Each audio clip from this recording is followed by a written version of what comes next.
8 नवंबर 2016 को नरेंद्र मोदी सरकार द्वारा देश में लागू किए गए नोटबंदी को लेकर केंद्र सरकार ने सुप्रीम कोर्ट में बचाव किया है और सरकार ने सर्वोच्च न्यायालय में नोटबंदी के फायदा बताते हुए बताया है कि इसे लागू करने से 8 महीने पहले आरबीआई से परामर्श लिया गया था। बता दें कि सुप्रीम कोर्ट ने केंद्र सरकार से नोटबंदी की संवैधानिक वैधता को लेकर सवाल पूछा था। इस मामले में केंद्र सरकार ने सुप्रीम कोर्ट में एक हलफनामा दायर कर कहा, आरबीआई के साथ नोटबंदी को लेकर अच्छी तरह से विचार विमर्श किया गया था और तत्कालीन वित्त मंत्री ने संसद में बताया कि इस पर आरबीआई के साथ परामर्श फरवरी 2016 में ही शुरू हुआ था। हालांकि इस परामर्श और फैसले को गोपनीय रखा गया था। वहीं नोटबंदी के फैसले का बचाव करते हुए केंद्र ने अपने हलफनामे में कहा कि यह फैसला 500 रुपए और 1000 रुपए के नोटों को वापस लेने के लिए आरबीआई की सिफारिश और प्रस्तावित योजना पर आधारित था। बता दें कि सुप्रीम कोर्ट में 5 जजों की संविधान पीठ ने केंद्र सरकार और आरबीआई से नोटबंदी के फैसले पर डिटेल में जवाब मांगा था और अदालत ने कहा था कि केंद्र और आरबीआई 500 और 1000 रुपए के नोटों को बंद करने के फैसले पर हलफनामा दाखिल करें और हलफनामे में सरकार ने कहा कि जाली नोट और टेरर फंडिंग से लड़ने के लिए यह कदम उठाया गया। वहीं केंद्र ने अपने हलफनामे में कहा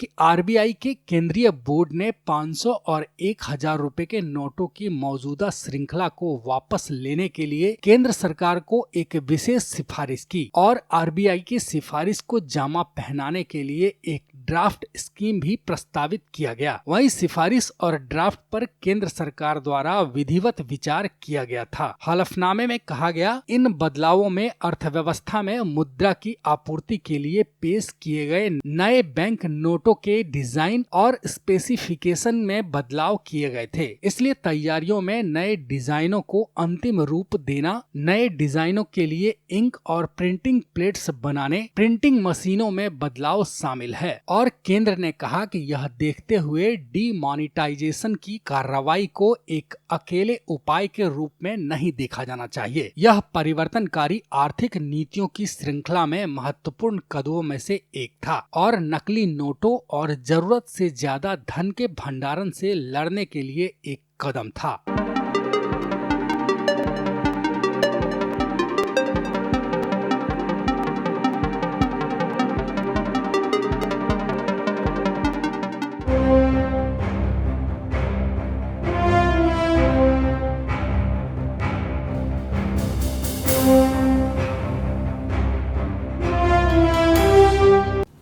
देश और दुनिया से जुड़ी खबरों के लिए चैनल को सब्सक्राइब करें, लाइक करें और बेल आइकन प्रेस करना ना भूलें।